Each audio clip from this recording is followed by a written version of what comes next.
Hello,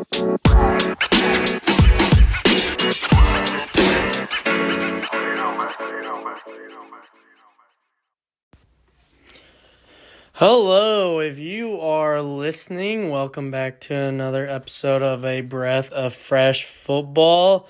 Unfortunately, this week, Logan's busy, can't really make it. But Logan did reach out to someone to come onto the pod to do it with me.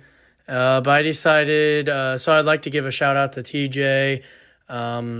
That's awesome. I love that he's willing to come on. He runs his own podcast, and he was willing to sub in and talk to me about a little update about the NFL.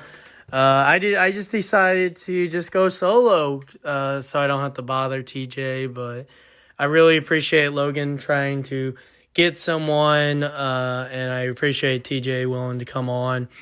Unfortunately, me and Logan have been really busy, and I feel like we say this every time we get on, but that's just what happened. The last time we recorded was November 3rd, and now it's November 28th. We made it through Thanksgiving, and it's been 2 or 3 weeks since the season's been going on, and there's a lot to talk about. So I'm gonna try to just go through my Twitter DMs, just read some stuff that's happened the last 2 or 3 weeks, and maybe look at some scores, talk about some hot teams, and all that fun stuff. And then at the end, I'll probably talk some college football, kind of like I did last time. So why don't we just jump into it? So we last recorded November 3rd. So after that, Tyrod Taylor was expected to be back. So I think that was I would have to look to see how the Texans have done with him, but obviously he's a better quarterback than Davis Mills. So good for the Texans to get him back. Let's see. Let's go to the next thing. So the Browns ended up releasing Odell Beckham Jr. So that was some big news because Odell is a good player. I still think is a good player. He really has struggled in that Browns offense. So I wasn't really surprised about it. He asked for his release. They let him go. I'm really hoping he ended up signing with the Rams. So that was more news that's happened since then. And he ended up playing a game or two with the Rams. I think this week might have been the second week. So today might have been the second week of him playing with the Rams. So hopefully everything works out. The day he did sign Robert Woods Jr. or the second or third, whatever his name is, he ended up getting hurt. So it was good the Rams signed Odell before that went down. Although when the signing did happen, I was like, man, I don't know if that's going to work out because Cooper Kupp's getting most of the receptions there. And then Robert Woods was going to be the second guy getting the reception. So Odell essentially was going to be the third guy. So I thought it was kind of odd that he went there. And one of former Rams player that plays for the Browns even said, he was like, I don't think that's a good fit. But Robert Woods did get hurt. So I think that is going to open up more targets for Odell, especially, because teams are going to be double teaming Cooper Kupp because he's just that good. So I think hopefully it works out. I think it's the first time that this is a place Odell wants to be because obviously he got drafted by the Giants, so he had really no choice there. And then he got traded to the Browns. I mean, I would have to look into that trade, but I'm not really sure if it was 100% like he wanted to be there or get traded there. It just happened that Jarvis Landry was there, so he really liked to team up with one of his former teammates at LSU. But hopefully he does well in LA, and we'll see what happens. It kind of sucks seeing that because the Rams keep making moves, but I think they are losing right now. I would have to. I'm gonna pull up the scores right now of the NFL scores, but I do think they are losing right now. So, maybe the Rams are frauds. I mean, I'm not 100% sure. Let's see. Let's see. That's the Chargers. Oh my God, I got. Me and Logan would just like to thank you guys for listening. Again, we try to record every week, and it's funny because we recorded that week.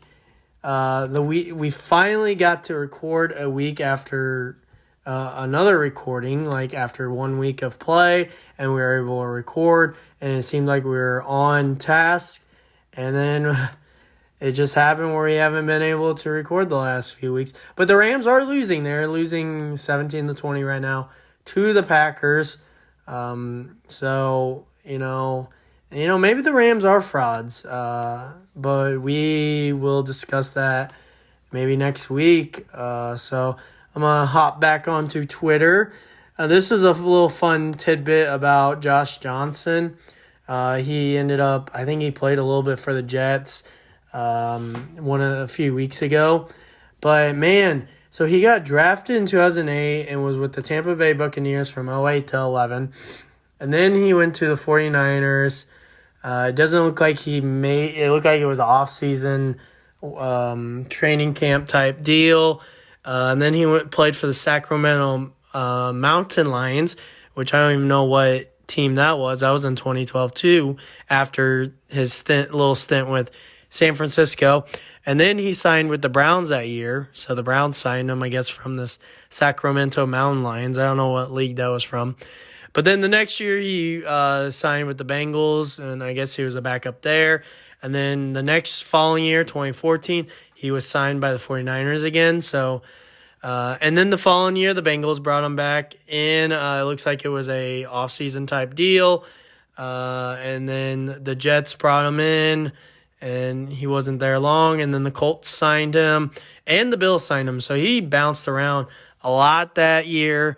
And then in 2016, the Ravens signed him. It looked like it was a off-season type deal. And then he signed with the Giants, and he was the backup in 2016, I believe. And then in 2017, he was with the Texans. 2018, it looked like off-season type training camp type deal. He was with the Oakland Raiders. At the time, the Raiders were in Oakland. And then he also went to the Washington Redskins. I believe that was after a bunch of injuries that year. I can't think of, when Alex Smith got hurt. So I'm sure they probably signed him. And then in 2019, so early 2019, he played for the San Diego Fleet of the AAF. So I do remember that. And then the next year when the XFL, so the AAF ended up closing down, the XFL started the next year. He played for the Los Angeles Wildcats. And then he was with briefly with the San Francisco 49ers again for the third time, parts of 2020 and 2021. And then he was signed to the Jets roster. So that's just a funny little story of how much he's jumped around, but keeps playing, keeps making money.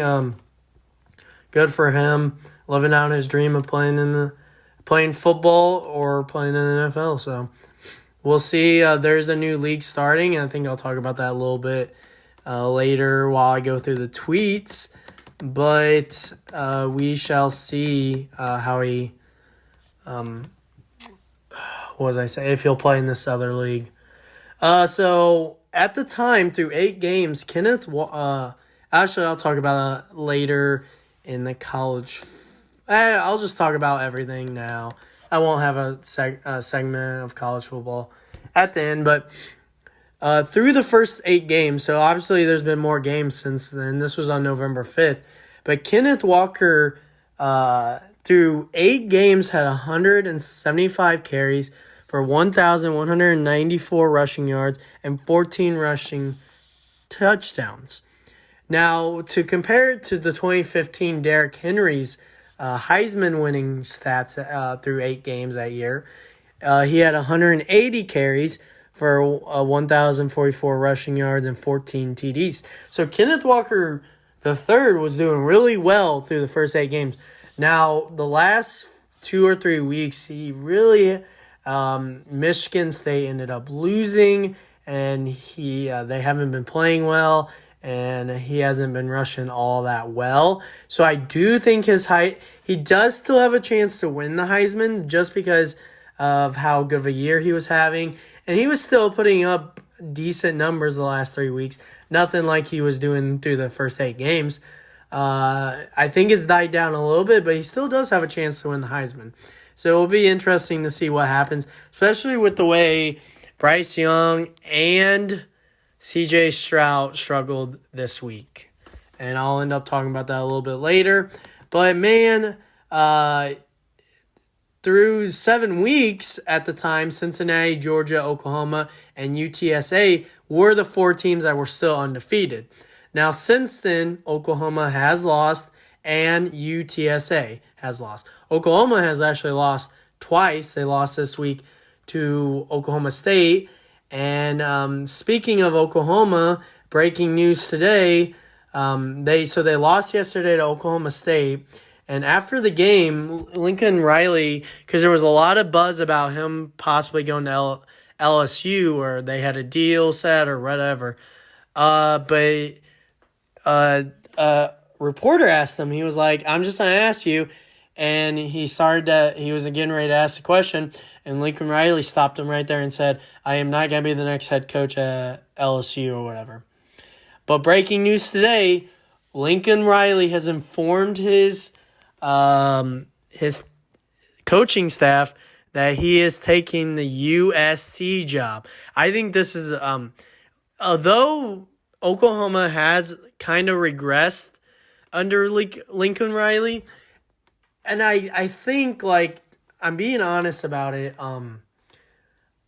it has regressed, but his quarterback play has also gotten worse every year. I mean, obviously Baker Mayfield won the Heisman, first overall pick. He was a great player, great quarterback for them. And then the next year, you have Kyler Murray, that again has another great QB, another great year, wins the Heisman, first overall pick by my Arizona Cardinals. And then the next year is Jalen Hurts. And Jalen Hurts did have a great year. He did play a lot better than the way he played at Alabama. But Jalen Hurts still isn't – he's not Baker Mayfield. He's not Kyler Murray. And I might get some flack from Eagle fans about it because, you know, Jalen Hurts is doing pretty decent in the NFL. And I do think going to Oklahoma helped him a lot. But I still think there's a lot of things Jalen does need to improve on. But again, at the same time, the Eagles team is a little bit of a mess. They're not really all that good. They do have some pieces. So I think, you know, I don't know how this new head coach is going to do. He's having an okay year this year, but we'll see. I don't know. I still think the Eagles need to look at a quarterback this draft. The thing that sucks is this quarterback draft is awful, and it's going to be hard to find someone. So I'm not saying spend a first-round pick on someone, but, you know, maybe third, fourth, bring someone in to compete with Jalen, which that's what they did this offseason when they signed Joe Flacco, and they ended up trading for Gardner Minshew. So they're bringing in guys trying to keep the competition going. But since then, Cincinnati, Georgia are still undefeated. And Cincinnati, I will talk about this a little bit later, they did make it into the top 4. Finally. And then this week, and I'll talk about this a little bit later, but Ohio State did lose to Michigan. So Ohio State's, I think, will drop out of the top 4. And Michigan will go into the top 4, whatever place they get placed, but I will talk about that a little bit later. So we'll see. Go on to next information is about Colt McCoy. Going into November 7th, he had an 8-22 career record as a starting quarterback, 22 6 TDs to 28 interceptions and 200.1 passing yards per game. His team has only scored 30-plus points twice in those 30 starts. And if Colt McCoy he ended up getting the nod that day, and I think he had a really good day. So that day also, Connor, Kurt, Moore, they were talking about them needing to step up. But yeah, so the Cardinals have been battling injuries. It was a good week to have off this week. They got to enjoy their family, enjoy Thanksgiving. So also on November 7th with a 50-yard reception touchdown in the first quarter, Justin Jefferson has surpassed 2,000 career yards in his 24th career game, man. He's the second fastest player to reach that mark, only behind Odell Beckham Jr., which we talked about. And fun fact, Justin Jefferson and Odell Beckham Jr. both went to LSU. So that's a little fun fact. Also, November 7th, Umass hired head coach Walt Bell. He was a former, I forgot where he coached. I think he used to coach at UCLA or some. So actually, I'll look that up real quick. See, Walt Bell, just so I can inform you guys about that. See, Walt Bell, let's see, he was, actually, it looks like he was just the offensive coordinator. Oh, no, they fired him. I guess I misread that. They fired him. So UMass has an opening. UMass isn't really that big of a job, so I don't know who they'll end up hiring. So hopefully they find someone that can turn their program around, or at least win more games than they felt like Walt was doing. So there was a fun fact on November 7th. Josh Allen, defensive end or tackle for the Jags, sacked Josh Allen, quarterback for the Bills, and it was the first time in NFL history a player with the same name as the opposing quarterback recorded a sack against them. So that was a really cool little bit about that. And not only in that game, but so he is a defensive end. Looking at this next tweet, Josh Allen intercepted the Bills quarterback, Josh Allen. So, man, Josh Allen had a good day against Josh Allen. So that was a little fun little tidbit there. So Arizona Cardinals remaining opponents after November 7th are a combined record of 31-36, only 2 teams over 500, which is the Rams and the Cowboys. And with the way the Rams have been playing lately, I feel pretty confident in that. And even the Cowboys, they did play well on Thanksgiving. But they ended up losing to the Raiders in overtime. So the Cowboys and Rams have also been struggling. The way the NFL and even college football has been this year, man, anything can happen any given Saturday or any given Sunday. Because, man, good teams have been losing. Good teams, I mean, any team can be any team. So, and then also November 7th, former Rams wide receiver DeSean Jackson did sign with the Raiders. So that was their replacement for Henry Ruggs. Again, I know Henry Ruggs did it to himself, but it just sucks seeing a young talent like that go to waste. So good for the Raiders. They got someone. Interesting thing about DeSean Jackson was his first game with the Raiders. He got 1 reception, which I get, new team, got to learn the playbook. But the second game, he got no receptions. I don't know how many snaps he played, but, man, after those first 2 games, man, I was like, ooh, I bet he's going to be getting mad like he did. Obviously, he wasn't getting the targets or playing time he wanted in LA. So, but I think the 3rd week, so maybe this week, he did have a TD reception. I could be wrong about that. I do remember seeing some about it.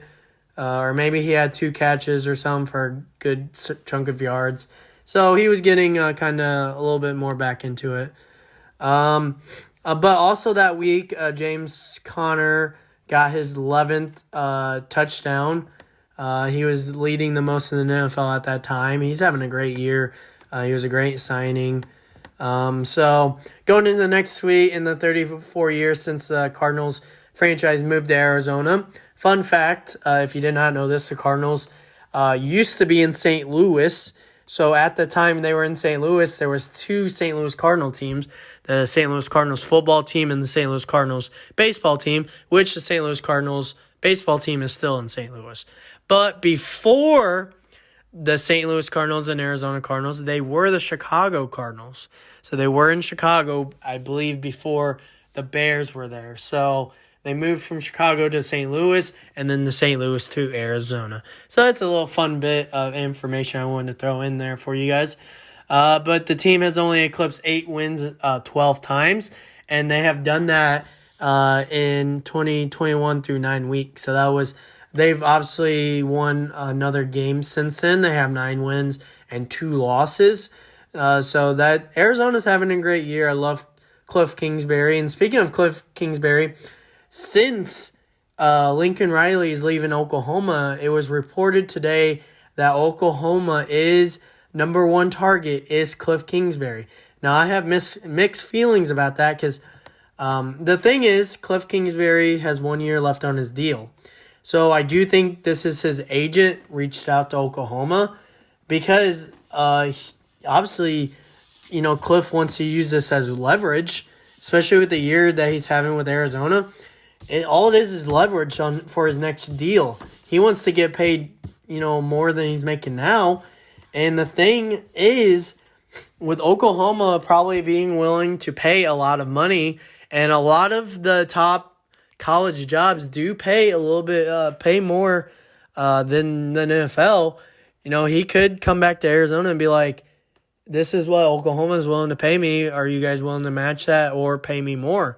So there's a chance Cliff Kingsbury could make a big deal, maybe like Super Bowl coach winning money before even winning the Super Bowl because of the year he's having and because these top college teams are going to be reaching out to him because of the year he's having with Arizona and what he's done with Kyler Murray so far this year. So I really hope he doesn't leave Arizona. I love what he's been doing in Arizona. I know he's struggled a little bit at the beginning, but I do think he's getting it down a little bit. So we'll see what happens.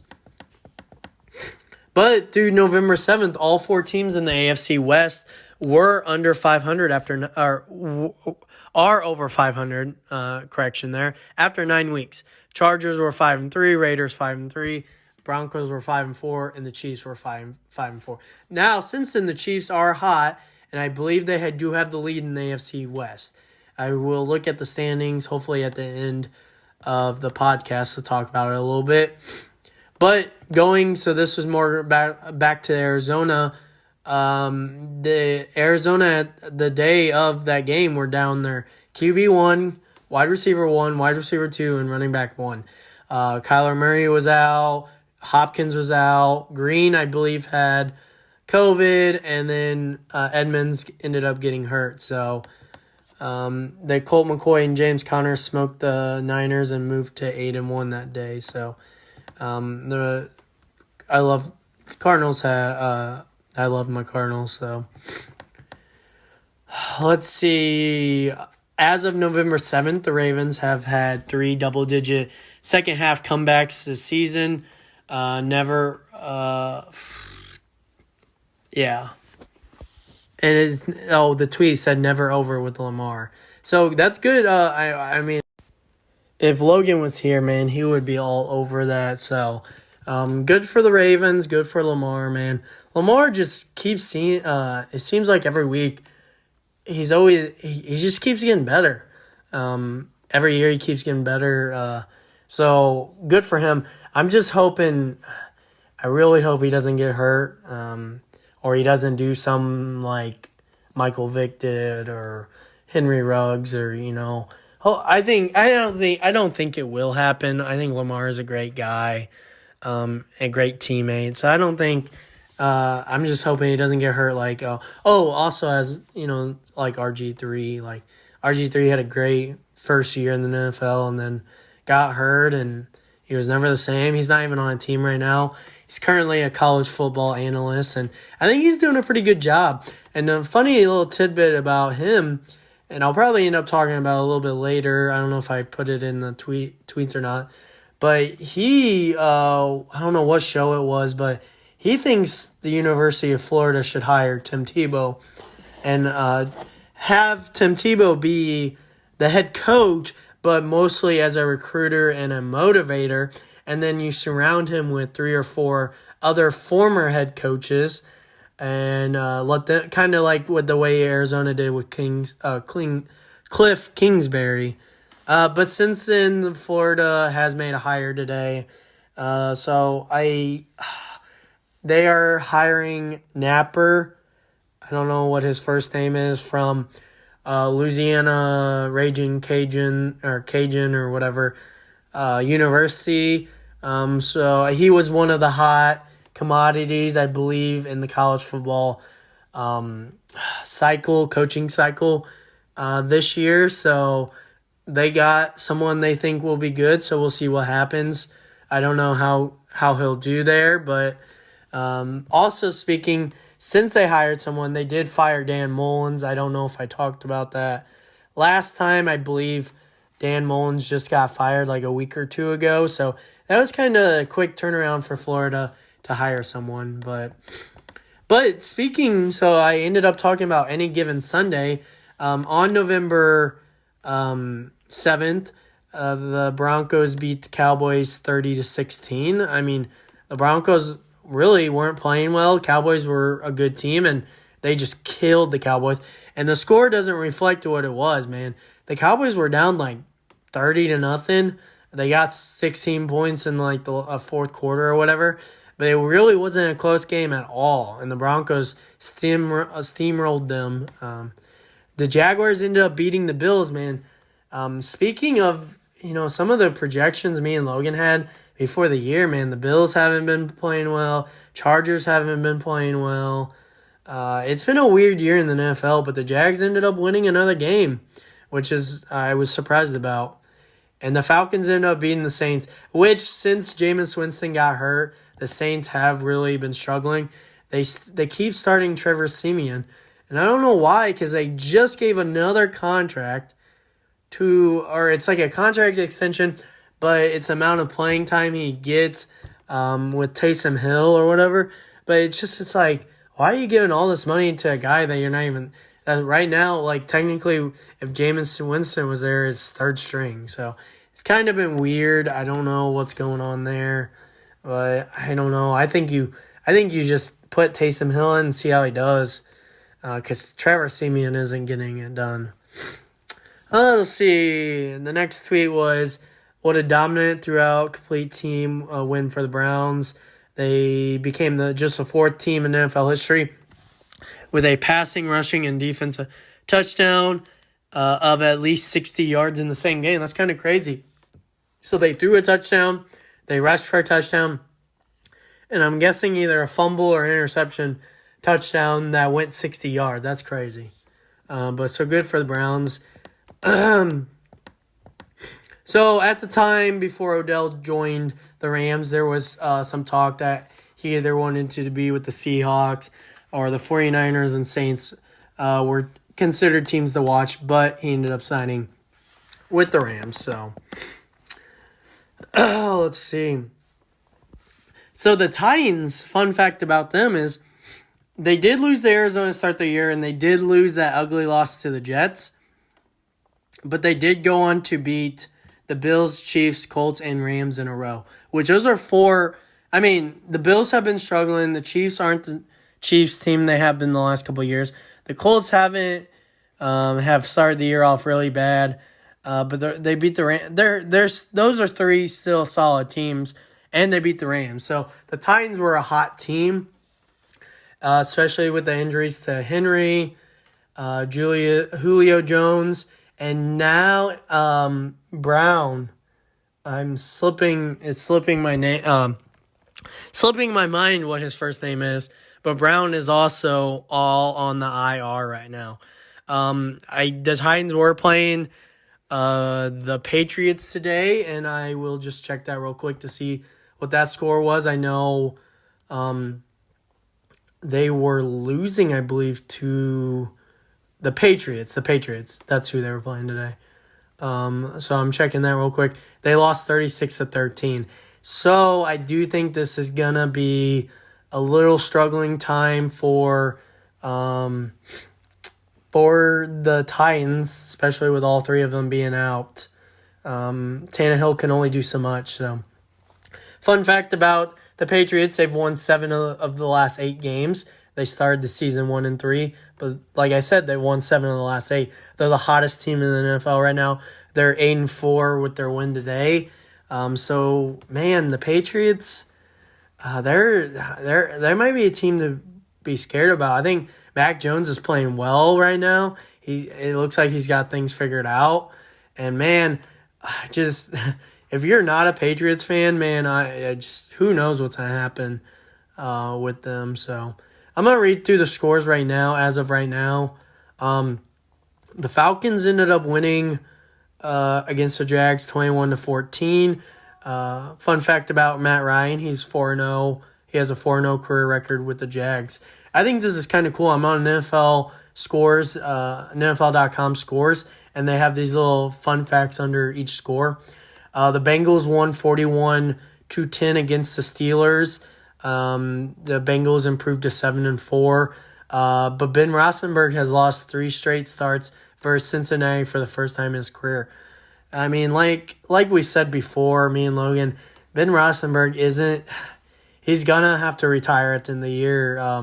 I don't know why you wouldn't want to, why you would want to go another year with him, but hopefully he retires because he just isn't the guy he is. The Steelers team probably isn't as good as past Steeler teams, but he just hasn't been good. And it was something else I saw. So it was Mason Rudolph ended up starting. So Roethlisberger was out. I think it was COVID or something. I don't know. I don't remember what it exactly was. But he was out, and Mason Rudolph started, and I don't think he was playing all that well. So there was a chance that Dwayne Haskins could have came into the game. But apparently before the game, Dwayne Haskins wasn't really taking anything like reps-wise seriously, and so he didn't get playing time. He hasn't got released yet, so I don't know how true it was. But, man, Dwayne Haskins, you would think he would learn.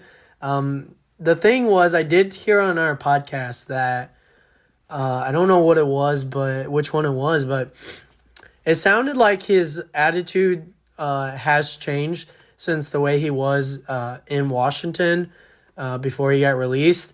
But if he was, goofing off, not taking reps seriously before the game, man, I just wish, maybe Dwayne Haskins wasn't ready.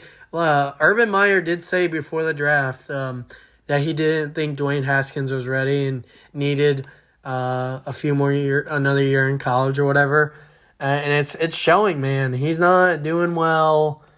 He hasn't played. I don't think he's played at all this year. Or if he has, it wasn't anything spectacular. But another score, the Dolphins beat the Panthers 33-10. They both teams Panthers dropped to 5-7, and the Dolphins improved to 5-7. Cam Newton struggled in this game. I'll read the tweet in a little bit, but he was like 5 for 21 for 92 yards or something weird. He got benched. But Jalen Waddle, so first round pick for the Dolphins, had 9 receptions for 137 yards and a TD. So good for him. The Giants ended up winning today against the Eagles 13-7. The Giants have won 2 straight games versus Philly. And the Giants previously, before that, lost 8 games in a row to the Eagles. So the Giants did make news this week. They did fire Jason Garrett as offense coordinator, which Freddie Kitchens takes over, which he was the tight ends coach, I believe. But he's the former head coach, former OC for the Browns and did not do well there. So we'll see how he does for the Giants. And in his first game as offense coordinator for the Giants, they did win. So I don't know what the stats are. I didn't click on the box score, but we'll see what happens. So next score, Jets won 21-14 against the Texans. So the Jets improved to 3-8. But also in this game, I believe I did see that Zach Wilson did get hurt again. Man, he's having a rough start to his career. I don't know what the Jets are going to do, but they do have Joe Flacco. Joe Flacco was out with COVID either last week or this week. They do have Joe Flacco. They have Mike White. They probably still have Josh Johnson on the practice squad. So they got options. This is the Jets' first win versus Houston since Week 11 of the 2010, and they had lost 3 straight before that. So the Texans are 2-9. They might be the worst team in the NFL right now. So honestly, it's hard because they have Watson, but Watson's going through all that stuff. He's not playing. Also wants out. But this isn't the draft to draft someone. Quarterback-wise, there's not many good options. I think Matt Corral, I think is the way you say his name. Ole Miss may be the best guy. Malik Willis is also an option. He's kind of that Josh Allen type. Went to a smaller school, has a big arm, is able to run. So we'll see what they end up doing. I don't know if they'll draft someone. Buccaneers won 38-31 against the Colts. Buccaneers improved to 8-3. Again, the Buccaneers are going to turn it on. They're still the team to beat in the NFC. Colts dropped to 6-6. And, man, I had the Colts winning that division too, which they still have a chance. But it hasn't been their year. Tom Brady is 9-0 record versus the Colts since 2010, including playoffs. So he kind of owns the Colts right now. Bills ended up winning 31-6 against the Saints. This was Buffalo's first win versus New Orleans since Week 17 of 1998. They had lost 5 straight. So the Bills improved to 7-4 as the Saints dropped to 5-6. Now another score that came in. This was from Thanksgiving. So to recap those games, the Raiders won 36-33 in overtime. Hunter Renfrow, former wide receiver for the Clemson Tigers. He was I think he had the game-winning catch against Alabama in the national championship game. He had 8 receptions for 134 yards, which is a career high.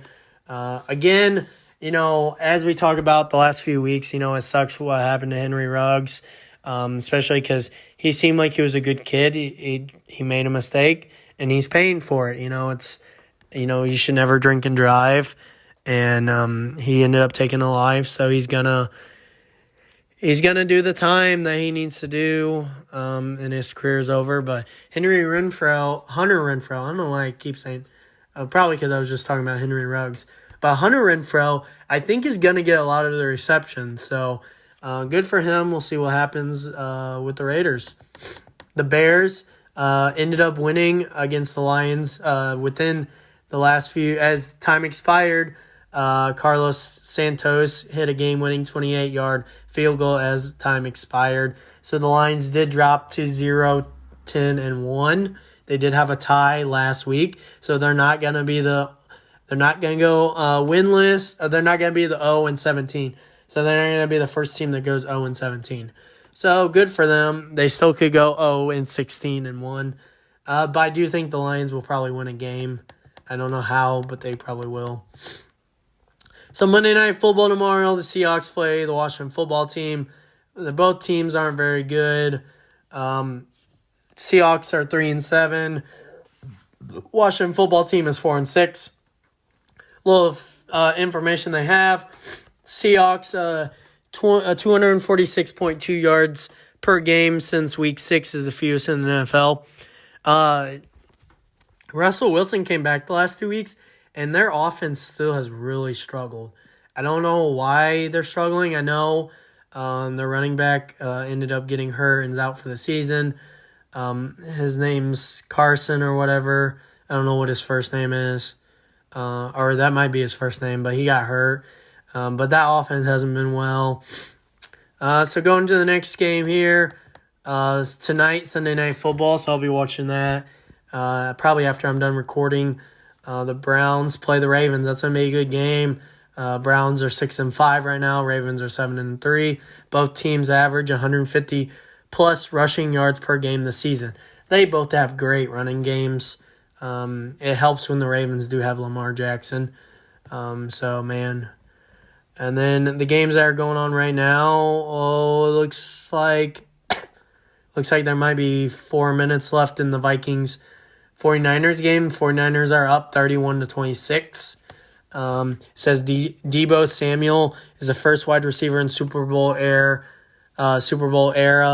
with 2 rushing touchdowns in a game. They've kind of been using him, that athletic position that college teams use. He's kind of been that for the 49ers. He's been playing a lot of running back, wide receiver. He's been doing it all for them. He's kind of like Peterson right now. So that's kind of cool. The Packers are still, with 2 minutes left, they're up 27-17. Aaron Rodgers has 3 total TDs, 2 passing, and 1 rushing. Aaron Rodgers isn't a running quarterback, but it looks like they just got a field goal. It's 30-17 now. But man, when he runs, he'll get touchdowns. And then with 8 minutes left in the game, the Broncos are beating the Chargers 21-7. The Chargers, like I talked about a little bit ago, man, they're a weird team this year. I thought they were coming off a good year last year, and they were the team I picked to win or be one of the best teams. Well, actually, I had the Chiefs winning that division, but I had the Chargers being that number 1 wild card team. But the Broncos have surprised. Teddy Bridgewater has been playing well lately. He has 2 total TDs, 1 passing and 1 rushing. So I'm going to hop back on Twitter, read some stuff. I know this is going to be a longer episode because I have so much to talk about. But I hope you guys enjoy the content, enjoy just some information you're learning that you might not have known before. And if you did, you can call me Logan Eddie if you want. So, all right. So next one, Cooper Kupp went over 1,000 yards receiving on the season on November 7th. So again, I'm still on November 7th. He was the first one to reach that mark this season. He's having a great season, man. They're throwing. He's catching everything. He was the second, so 1,000 yards receptions. He also had 10+ reception TDs in his team's first 9 games of the season. The only other guy was Hall of Famer Jerry Rice in 1990. So that's crazy. He's having a great year. So also going into November 7th, after that game, 5 out of the Vikings' last 8 games this season ended on the final play of the game. Week 1, they lost on a game-winning field goal in overtime. Week 2 against my Arizona Cardinals, they lost after missing a game-winning field goal. Week 5, they won on a game-winning field goal. Week 6, they won on a game-winning TD in overtime. And Week 9, they lost on a game-winning field goal in overtime. So that's 5 out of the 8 games at the time were all either in overtime or a final play of the game. So, yeah. But, man, yeah, like I said, Cooper Kupp is just having video game numbers right now for the Rams. So, November 8th, so despite the loss, Justin Fields appeared to be trending in the right direction. His last 2 games, he had 466 passing yards, 148 rushing yards, 3 TDs, 64.2 completion, and a 93.3 passer rating. So, again, he's starting to turn it on. He did get hurt, I believe, last week. He got hurt, and then he had to sit out this Thursday, the Thanksgiving game against the Lions. So hopefully he comes back healthy. So Chicago came up yards short of doing what no team has done at Pittsburgh. The Steelers ended up winning their 19th straight Monday Night Football game at home, extending their NFL record. And the Steelers now are 215,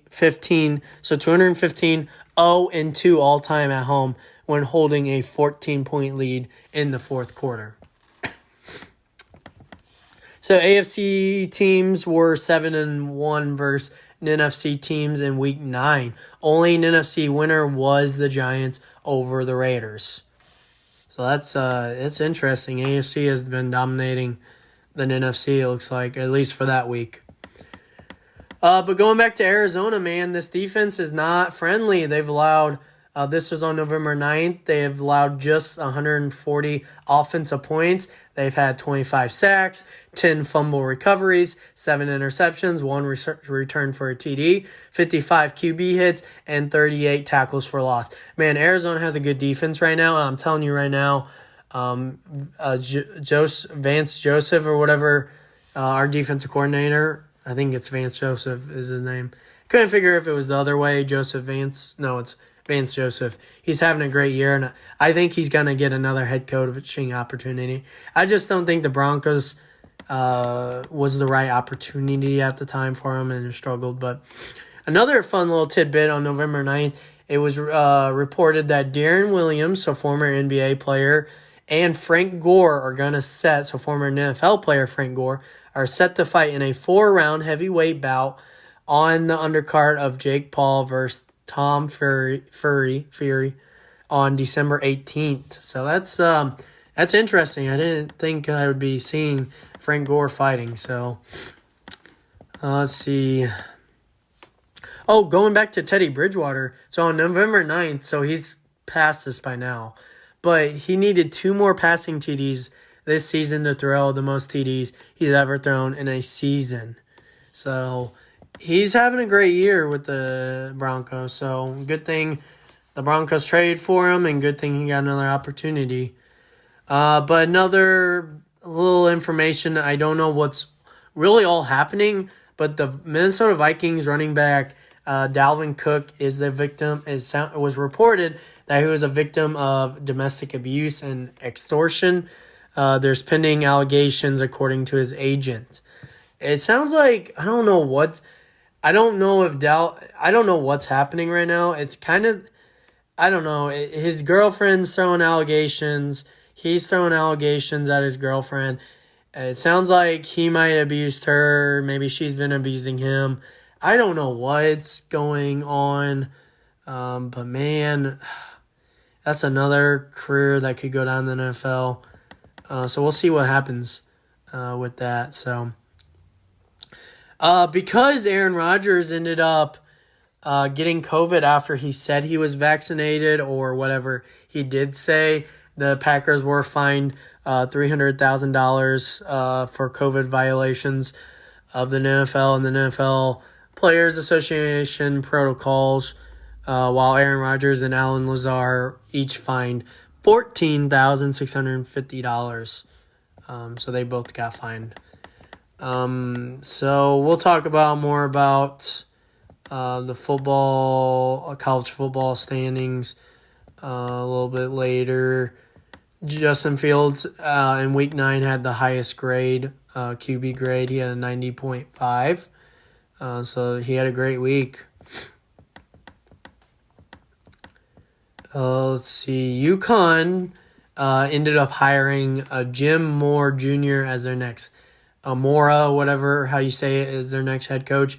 He is a former UCLA coach a few years ago, so good for them. UConn is in a good program, so they got someone who has coached previously at a Power 5 school and had some success. But a little fun fact, November 11th, so this was a couple of days before playing Arizona, the Carolina Panthers went out and signed Cam Newton. They were talking to him and signed him, and he ended up playing. And the Carolina Panthers destroyed my Arizona Cardinals. I don't know what happened. Colt McCoy didn't play well. They played P.J. Walker. Cam Newton came in and in goal line situations and got a rushing touchdown, a passing touchdown. After his first touchdown, he did his Superman thing and said, "I'm back," to all the Carolina Panther fans. So he did. He had that, and then the next week he played decent. He ended up losing to the Washington football team, but man, this week he struggled. That's a it's fun watching Cam Newton play. It's fun seeing him back in Carolina doing what he used to do. He did rush for a touchdown today, but it does suck to see him struggle like he did. So they gave him a 1-year deal worth up to $10 million for the rest of the year, including 4.5 fully guaranteed and 1.5 roster bonus. So a little bit after this, he did. Sam Darnold sounded like he got. He was ruled out for the rest of the year. So again, Sam Darnold has really struggled, and I don't know if it was like he is hurt for the rest of the year, or if it's like the Panthers went out and signed Cam Newton, and they're just they don't want Sam Darnold to play the rest of the year, and told him that he's not going to play the rest of the year, and then they'll see what happens after the end of the season. So they're giving Cam Newton kind of a tryout to see whether he can secure the starting job for next year, or if the Panthers are going to have to sign or draft someone, which, again, like I talked about, the college quarterbacks this year aren't very good. So this was November 11th by PFF College Football. They tweeted saying, which coach do you think is the coach of the year? And it was kind of funny because they had 3 people. It was 3 people picked, and 2 people said Luke Fickell of Cincinnati, and 1 said Kirby Smart, which both teams are 12-0. They're both having great seasons. I could see it going to either one of those coaches. I think both of them are deserving. So we'll see what happens, who gets it. If Kirby Smart wins a national championship, I would think you would have to give it to him. But Luke Fickell is having a good year with Cincinnati. So let's see. Okay, so this was something I wanted to talk about. This is when I saw this, I tweeted, "Let's go!" But Disney was. I'm gonna click on the link, but Disney is negotiating with the NFL Sunday Ticket. So Disney COO says company is in discussions for an NFL Sunday Ticket. So this was for Disney Plus. So, okay. So I guess.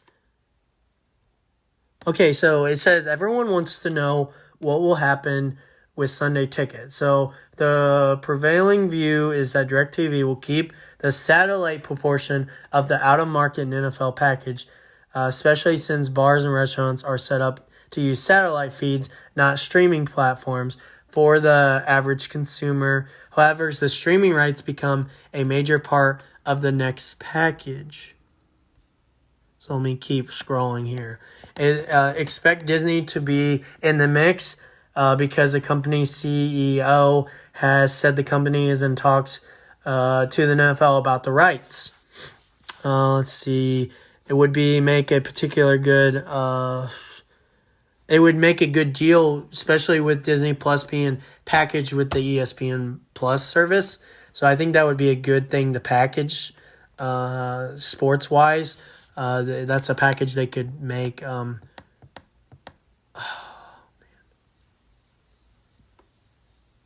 So, I don't know. I think that's the end of the article.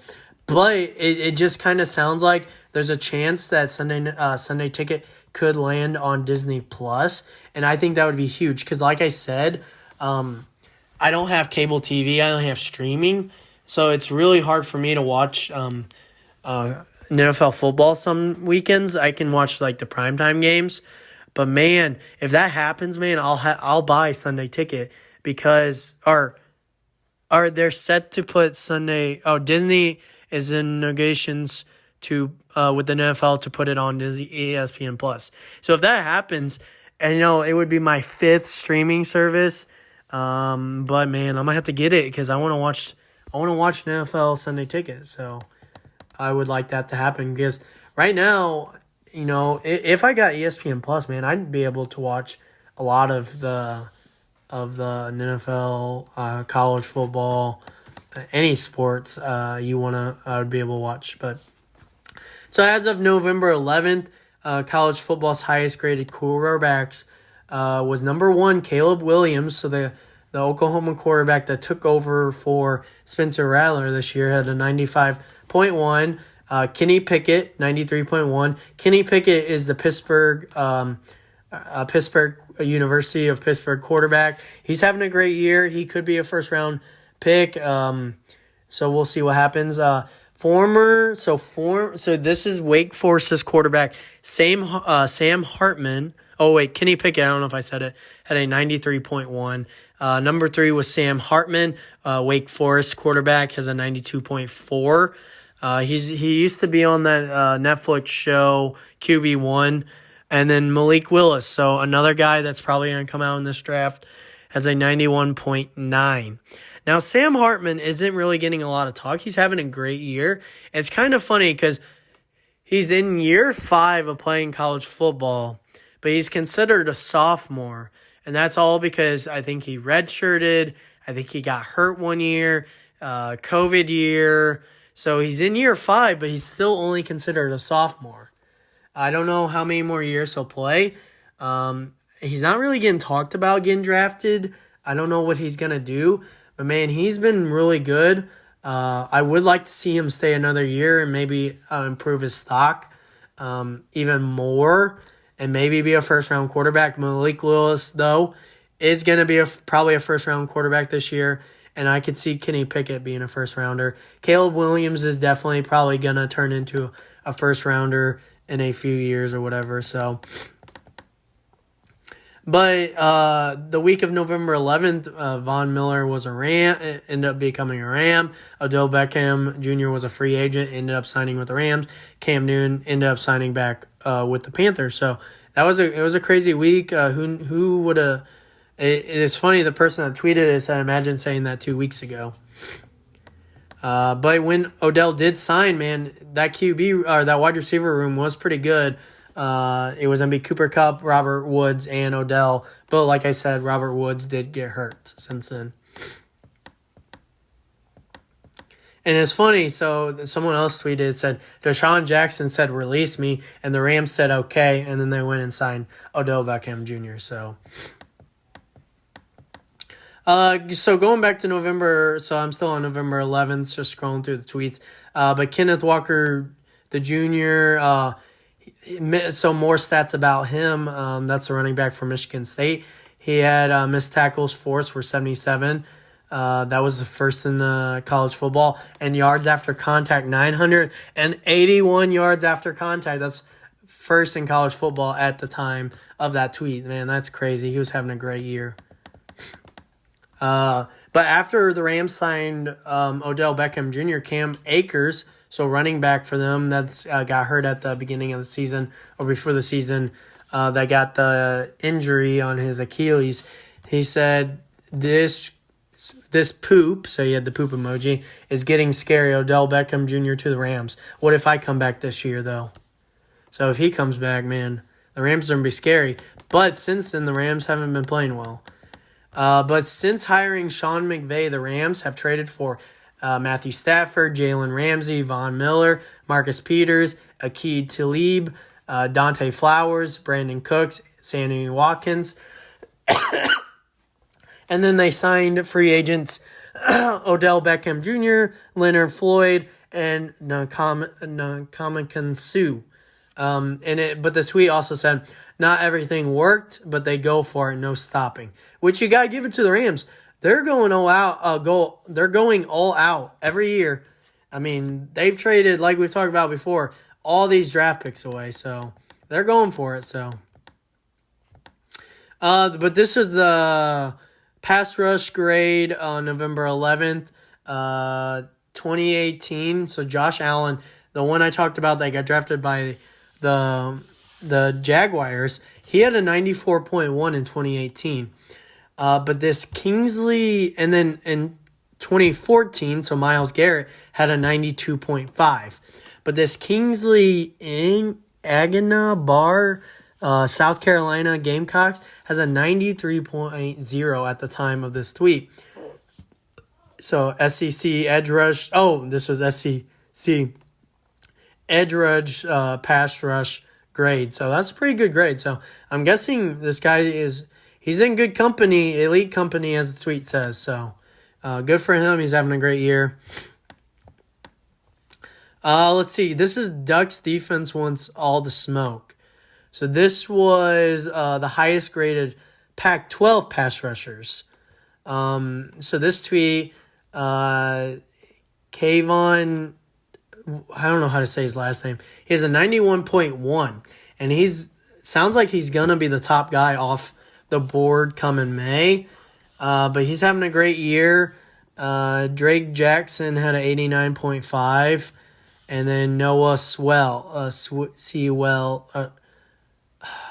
He's the brother of the lineman Swell.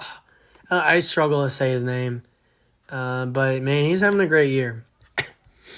Let's see. So it was so going back to what I was talking about earlier. It was John Johnson. So he spent 4 years in his career with the Rams, was talking to reporters when Odell Beckham Jr.'s news was going down. But he said knowing the Rams offense, he's not 100% sure how it's going to work. So, like I said, he did talk about that. And then who leads the NFL on November 11th in total tackles this season? Roquan Smith had 93, so he was having a good year with the Bears. So, but the funny thing, so going back to Cam Newton signing, the Carolina Panthers are currently paying Cam Newton's replacement, which was Teddy Bridgewater's. They signed him and traded him to the Broncos. They're still paying him. They're paying Cam Newton's replacement. So they traded for Sam Darnold this past offseason. So that was the replacement for Teddy Bridgewater. And then now they're paying Cam Newton to replace his replacement's replacement. So they signed Cam Newton to replace Sam Darnold, who was the replacement for Teddy Bridgewater, who was the replacement for Cam Newton. So it's a crazy little, if you kept up with that, man, good luck with that. So, John Gruden, who ended up stepping down as the Raiders head coach, so he is suing the NFL, saying that they leaked emails to force his resignation and harm his reputation, and adds there was no explanation for why his emails were the only one out of 650,000 emails involving the Washington football team that were leaked during the season and not before it, which I agree. I don't agree with what John Gruden said in those emails, but man, I know the NFL has the lawyers to probably beat John Gruden, but I really hope the NFL pays for what they did, because I do think they did it on purpose, probably because of the stuff he said about Goodell and all that stuff. So Chandler Jones was kind of dumb, but he ended up getting a sack, and he was honoring a late Freddie Joe Nunn. I don't remember what it was. It was a former Arizona player, I believe. Oh, someone that just passed away, I believe, not too long ago. Yeah, it was. He did. But he ended up getting a $10,000 fine for showing his shirt that was under his jersey, which is kind of just dumb. So let's see. Ryan Fitzpatrick of the Washington football team, he got hurt in the first game of the season. He was ruled out for the rest of the season. I do think that's probably going to end his career. I think he'll probably end up retiring. So, Ryan Fitzpatrick, if you're listening to this or if you're a fan of him, man, you had a great career, being a journeyman. And it all started with the St. Louis Rams. That was before I was a big football fan. So I wish I could have appreciated you while you were the backup here. But, man, good for you. And I hope you have I don't know if you'll retire, but if you do retire, I hope you have awesome time. And, hey, if you would like to come onto this podcast and talk, man, that would be awesome. We'd love to have you on here. So, but November 14th, so there was only 3 unbeaten FBS teams left. That was after Oklahoma got knocked off by Baylor. So because Oklahoma lost to Oklahoma State this past week, after losing to Baylor the previous week or whatever, they dropped to third in the division, and they weren't playing for a Big 12 championship. And like I said, as the breaking news earlier today, Lincoln Riley did leave Oklahoma for USC, which is really interesting because he has, Caleb Williams there right now at Oklahoma, and, Spencer Rattler is probably transferring out, but that was 2 5-star QBs back-to-back, or 2 out of the last 3 years of recruiting, and now he's just leaving Oklahoma. I think he knows he can win a national championship at USC, and he's not going to be able to do it at Oklahoma. And Oklahoma moving to the SEC in a few years. I'm guessing he just thinks Oklahoma is going to struggle with that transition. So, but speaking of any given Sunday, so this was November 14th. The 1-5 Jets beat the 5-2. So this was over the last 3 weeks. So previously of November 14th, the 1-5 Jets beat the 5-2 Bengals. The 1-6 Jaguars beat the 5-2 Bills. The 2-6 Giants beat the 5-2 Raiders. The 2-7 Dolphins beat the 6-2 Ravens, and the 2-6 Washington beat the 6-2 Buccaneers. Like I said, any given Sunday. So. Also on November 14th, finally, Patriots wide receiver Jakobi Meyers caught his first career NFL touchdown. Coming into today, Meyers had the most receptions, 134 receptions, and receiving yards of 1,500 plus receiving yards for a wide receiver in NFL history without a TD catch. He's even thrown 2 TDs previously before catching that one. But also November 14th, so like I said, Cam Newton scored his first rushing touchdown and said, "I'm back." So that was a good story for Cam Newton and the Panthers. But Brett Coleman tweeted on November 14th, he said his favorite part of the NFL season is that no one feels safe, ever. Seems like every week we get crazy upsets every week now, even more so than usual. And he's right. And also someone else tweeted, said after 10 weeks in the NFL season, no one knows anything. We don't know who the best team is. Yes, Arizona may be the top team in the NFL right now, but as an Arizona fan, I still, there's still days where Arizona's going to struggle on offense, and especially if, Kyler Murray doesn't get healthy or Hopkins doesn't get healthy. I'm hoping they come back after this bye week they had this week, but man, they are struggling. So this was November 16th, but I said in 2001, so this is going back to 2001, Tom Brady replaced Drew Bledsoe. The famous story, Drew got hurt and Tom Brady came in, and he was the youngest number 1 overall quarterback to start a Super Bowl 24 and had signed an NFL record a 10-year, $103 million deal that offseason. So Drew Bledsoe signed that deal, got hurt, and then Tom Brady stepped in and took the job from him. So going back to some Ravens news, so I'm sure Logan wishes he could talk about this, but Le'Veon Bell got released. He tweeted and said, "This hurts, but it's been a blessing to be here, to say the least. I've enjoyed every second of the short period and got a whole new meaning of what this city is like, and it's a great place to be. He appreciated his opportunity to be a Raven. As of right now, he has not been signed. But this was on November 17th, so it was breaking news at the time. Michigan State ended up signing Mel Tucker, so their head coach, to a 10-year, $95 million contract extension. He was the highest paid African-American head coach in NFL sports. So good for him. He was having a great year. Michigan State has went on to lose 2 games since they beat Michigan. And then, like I said, Michigan ended up beating Ohio State for the first time in like 10 or 11 years. So that was an awesome game. I watched that whole game yesterday, and man, Michigan looked good. They ran all over Ohio State. But on November 21st, like I said earlier, Dan Mullins was fired as Florida's head coach. And like I said earlier today, they ended up signing a new guy. But also on November 21st, so this was last Sunday, I believe, Jonathan Taylor scored his fifth touch. He scored in the game. He scored his fifth touchdown, and it was only the third quarter. Man, he is having a great year. I do have him on one of my fantasy leagues, and man, Jonathan Taylor has been good.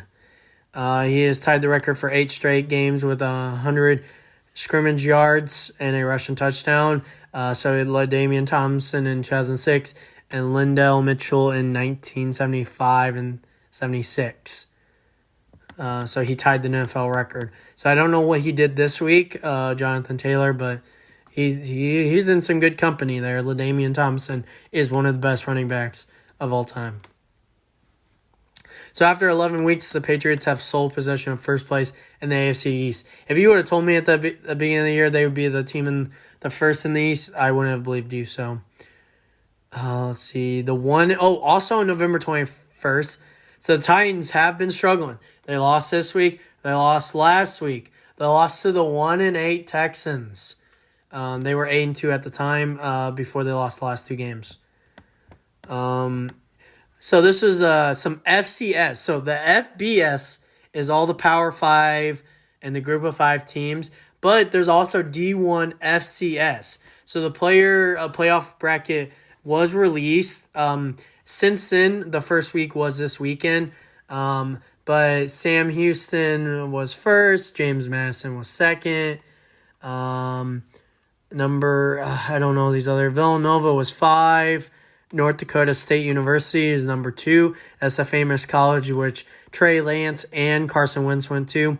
But some teams I know from around my area is Southern Illinois University, Carbondale. They made it, and they actually upset the team they were playing this week. So that was a cool little tidbit of information. Missouri State also made it. I don't know how they did, but those are some of the teams. So I'll just peek at the scores of that maybe next week to see how that bracket is doing. So Trace McSorley got signed by my Arizona Cardinals. So he was the third string practice squad quarterback for Logan's Baltimore Ravens. The Arizona Cardinals signed him, and they released Chris Streveler. Chris Streveler really, in his little brief time that he's gotten play, hasn't really played all that well. So I do like the signing. I'm also hoping Trace McSorley never sees the field, because if he sees the field, that means Colt McCoy and Kyler Murray are hurt, and that's not a good sign. So, again, I like the signing. It's kind of crazy with his story. It was like Trace McSorley came into the game when Lamar Jackson was, the cramps or was pooping, whatever you want to say it happened. But he ended up suffering a season-ending knee injury, and by the time he was healthy, Tyler Huntley was the backup. So Tyler Huntley beat him. So Trace McSorley got hurt last year. Tyler Huntley beat him and for the backup job in preseason this year. And McSorley has never played for the Ravens. Again, an entire career arc changed by a poop. So that's kind of funny. So going back to Taysom Hill signing his, it was a 4-year hybrid type of contract extension that could be worth anything between $40 million and $95 depending on the position he plays, and it includes $22.5 million guaranteed. Again, it was weird because this week, maybe he was hurt, but he did not play this past Thursday. So that was after they signed this deal. So that was kind of interesting. So, but also November 23rd, so this was before this week's game, the Titans did release Adrian Peterson. That was a quick 2 or 3 weeks. They signed another running back, and they're giving most of the reps to Deontay Freeman, former Texas running back. And then also Jeremy McNichols, former Boise State quarterback, is getting a couple reps. So, but this was a little funny little video. I'll kind of describe it. I'm sure you've probably seen this video, but it's of that professor that walks in with a different, like same pants but different shirt on every day and just says good morning in the same tone. And it says the Lions showing up to lose every Thanksgiving. So that's kind of funny.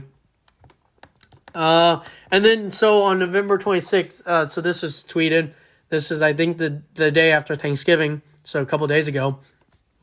The Raiders-Cowboys game on Thanksgiving delivered an estimated 38.5 million viewers, making it the most watched regular season game of any network since 1990. That was massive numbers for the NFL. That is crazy. Yeah, it was. I really enjoyed watching NFL football that day. But I have to give a shout out to Garrett Biggerstaff. So he is my girlfriend's sister's husband. So he hosted Thanksgiving. And of course, we went outside. We played some football with some of the kids. We're going to try to make it a tradition every year to do. But I got to give a shout out to him, man.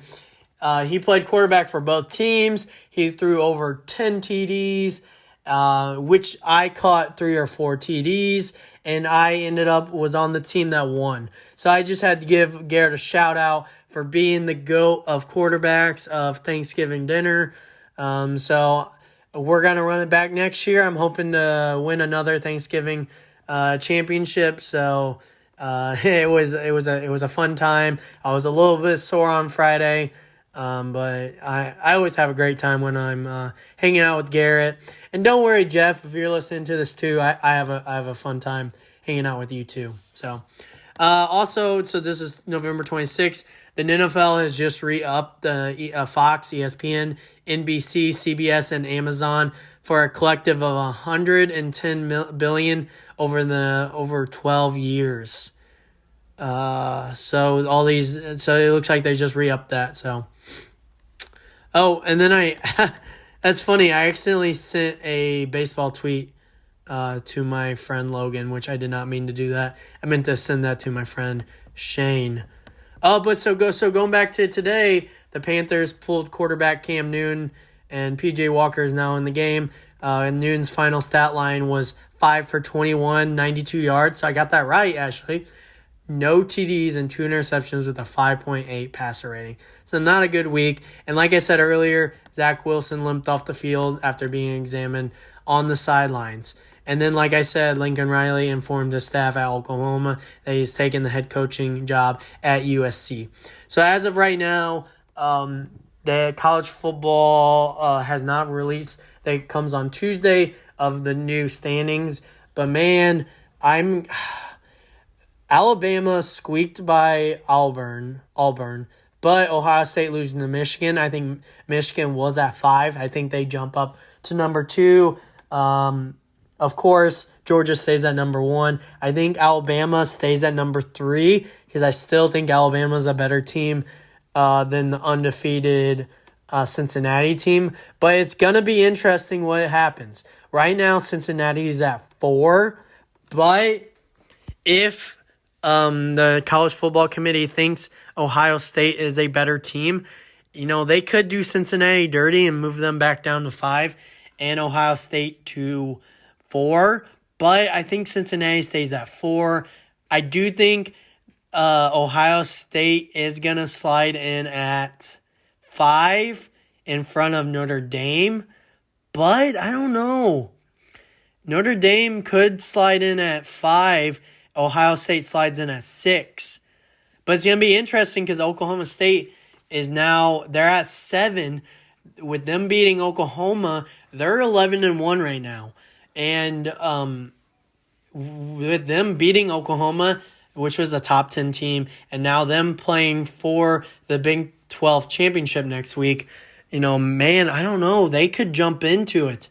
It's going to be an interesting week. With the college football because Alabama's going to be playing Georgia for the SEC championship. Pac-12 really doesn't matter. Oregon is playing Utah. but that doesn't really matter. They're too far away. But Big 12, if Oklahoma State wins, they're going to be 12-1. It'll be interesting to see how Cincinnati does against Houston. They have to win. If Houston beats them, Cincinnati's playoff hopes are gone. So they got to win. I'm trying to think. The Big Ten championship with Michigan winning, they are now in the Big Ten instead of Ohio State. And Iowa won their game. And if Wisconsin would have beat Minnesota, Wisconsin would have been in the game. See, Iowa and Wisconsin had the share of the Big Ten West, but if Wisconsin would have won, Wisconsin would have played in the Big Ten championship. But because they lost, that means Iowa has won the Big Ten West, and now we'll be playing Michigan in the championship. And, shout out to Sam Laporta. I know you probably won't listen to this, but, man, I am rooting for you. Like me and Logan talked about, he went to our former high school. He is playing great. He's I believe probably still the number one receiver. He's the tight end, but he has the most receptions on Iowa's team. So good for him. It's funny because I'm not a Michigan fan, but I've been rooting for Michigan to do well under John Harbaugh or Jim or John Harbaugh. I think it's Jim Harbaugh. And finally he did it. He beat Ohio State, and that's awesome. Everyone's been waiting for that to happen. And now he's playing, Sam Laporta and Iowa in the Big Ten championship. And it's like, I want Michigan to win, but I also want Sam to win. So, but if Michigan does win, I think that clinches them a spot in the college football. And I want to see Michigan do it. So, at least be in it. But the thing is, we can talk about, especially going back to the Alabama-Georgia game. If Alabama loses to Georgia, then I do think that opens up a spot for either Notre Dame or Oklahoma State. Now, the thing with Oklahoma State is they are playing for a conference championship, and Notre Dame, with being independent, is not playing a game this week. So, I don't know how the committee is going to feel about that if Oklahoma State wins next week against Baylor, which is a top 10 team, and Baylor, they might jump into that fourth spot if Alabama loses. But if Alabama beats Georgia, I think Alabama makes it, obviously, because SEC champion. Georgia makes it because I think they're just having a great year. Cincinnati and Michigan. But if that happened where Bama beat Georgia, Cincinnati could get squeezed by Oklahoma State or Notre Dame, which I don't know if they would put Notre Dame over Cincinnati, especially since Cincinnati beat Notre Dame. So we will see what happens. Before I get off here, I know this is a long podcast, and if you're still listening to this, I just want to thank you. But going back to the scores here, let me reload it to see what were the scores of those three games I talked about a little bit ago earlier. 49ers ended up winning 34-26 against the Vikings. There was no other information there. Packers beat the Rams 36-25. Odell Beckham Jr., first receiving TD since week 4 of 2020. It was 54-yard reception. Oh, that game's still going on. And we'll see what the other score. Well, I guess the 49ers game is still going on too, but the other game has ended, so let me try to find that real quick. The Broncos won 28-13. Patrick Surtain II was the first Denver rookie with 2 interceptions in a game since week 3 of 1989. Atwater was the player that did it. So, like I said, the Broncos are hot. They're a hot team. They're 6-5. Man, my recording stopped. I don't know where I was. But I was talking college football and everything. But good. We'll see what happens. This week's going to be interesting in college football with Georgia playing Alabama. Oklahoma State playing Baylor for the Big 12. Big 10 is Michigan versus Iowa, which is, Sam Laporta went to my high school, so I'm rooting for Iowa, but also wanting the Michigan to finally win the Big 10, to finally make the college football playoffs. So we'll see what happens. Cincinnati has to win, like I said, whether it got recorded or not. But the Broncos did beat the Chargers. Patrick Surtain, the second, was a first Denver rookie with 2 interceptions in a game since Week 3, 1989. Atwater was the player that did it, so that's good. Broncos are 6-5. But right now, 49ers are winning 35-26. Packers are winning 36-25 against the Rams. So we'll see what Odell Beckham Jr. had his first receiving TD since Week 4 of 2020. It was a 54-yard reception. So I'm going to look at the standings real quick. I know this is a long podcast, so if you're listening to this, again, I just want to thank you for listening, bringing you all content. Patriots are 8-4, leading that division. The Buffalo Bills are 7-4, just right behind them. Bengals are 7-4. The Ravens are 7-3, but they play tonight. So we'll see if they win another game and have the lead in that division. Titans are leading that the AFC South 8-4. The Colts are 6-6. Like I said, the Colts still have a chance. The Chiefs are leading the AFC West 7-4. They have a 1-game lead above the Chargers and the Broncos, and the Raiders. All those 3 teams are 6-5. Cowboys are leading 7-4. That division isn't very good. The Giants aren't good. Washington football team isn't that good, and the Philadelphia Eagles aren't that good. So Cowboys are probably going to win that division. Packers are 5-3. Again, that division isn't very good either. Vikings are 5-5. The Bears are 4-7. The Lions 10-1, and the Packers are 8-3. Tampa Bay Buccaneers are 8-3. Again, that division's kind of struggling too. Falcons are 5-6. Saints are 5-6. They've struggled really since James Winston got hurt, and the Carolina Panthers are 5-7, which is a little bit of a surprise because I thought the Panthers were a good team. And then my Arizona Cardinals are leading 9-2. The Rams are 7-3, so we have looks like a 2-game lead now in the division, so that's good. 2-game or game and a half. I don't know how exactly. I can't find a thing that says, but 49ers are 5-5. They'll improve to 6-5 if they win their game. And the Seahawks play tomorrow, but they're 3-7. So again, it seems like Arizona has a pretty comfortable lead, and right now it looks like we are leading the NFC.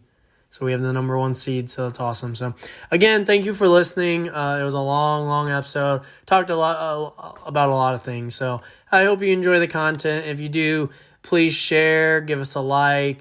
We are on YouTube. We have a Twitter page. You can follow me and Logan on Twitter. If you want to follow the podcast on Twitter, it's Fresh Football on Twitter or whatever.